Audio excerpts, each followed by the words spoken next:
Bem, gente, agora vamos com Felicidade Clandestina, de Clarice Lispector. Clarice Lispector vem a ser o maior nome da literatura brasileira, numa vertente que chamamos de prosa intimista ou prosa introspectiva. O que vem a ser essa prosa intimista, introspectiva? É a típica literatura que procura demonstrar nessas obras, procura dar vazão a uma ação mais interna do que externa. Então, em Clarice Lispector, normalmente os fatos do mundo externo, aquilo que acontece no nosso mundo, à nossa volta, todos esses fatos são relegados a plano secundário, pois a riqueza maior está no mergulho na interioridade das suas protagonistas. Então as histórias se passam mais dentro da mente das suas protagonistas. E muitas vezes, neste mundo externo, surgem fatos aparentemente banais que desencadeiam nesses personagens uma percepção, às vezes mais profunda, às vezes mais dolorosa, de tudo aquilo que os cerca, né? Clarice Lispector também, nos seus textos, procura trabalhar muito com uma narrativa que chamamos de narrativa epifânica. O que isso quer dizer? Epifania é quando o personagem tem essa espécie de percepção súbita da realidade em que vive. Então, são personagens que levam uma vida normal, sentem uma espécie de incômodo, aperto, muitas vezes inexplicável ou explicável em partes, e convivem com isso durante muito tempo, às vezes anos. E, de repente, diante de um fato banal, um fato qualquer, um acontecimento inesperado, surge essa percepção de toda a realidade que os cerca. Esta é a nossa Clarice Lispector. A palavra-chave também para entendermos os textos de Clarice Lispector é a palavra questionamento.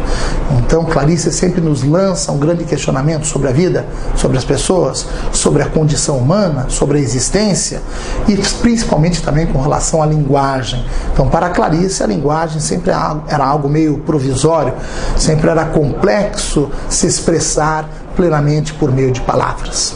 Bom, feitas essas afirmações, podemos partir para Felicidade Clandestina, um livro composto aí por 25 textos, né?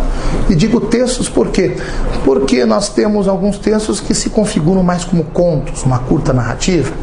Outros textos já se configuram mais como crônicas, que seria uma espécie assim de flashes do cotidiano, aquele texto que surge de um casamento entre a literatura e o jornalismo.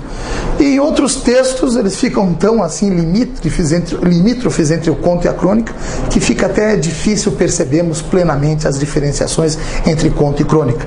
Aliás, a própria Clarice dizia: não sei se fiz conto, não sei se fiz crônica nesta obra.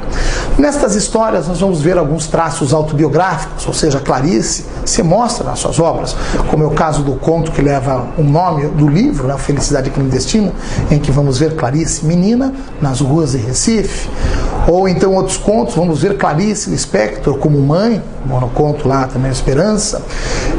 Vamos ter também, gente, em outros contos, algumas elucubrações existenciais, contos em que a palavra sentido muitas vezes nem vai fazer tanto sentido assim, como é o caso do conto terror de todos os vestibulandos, o ovo e a galinha, né? Uma série de especulações em torno da existência.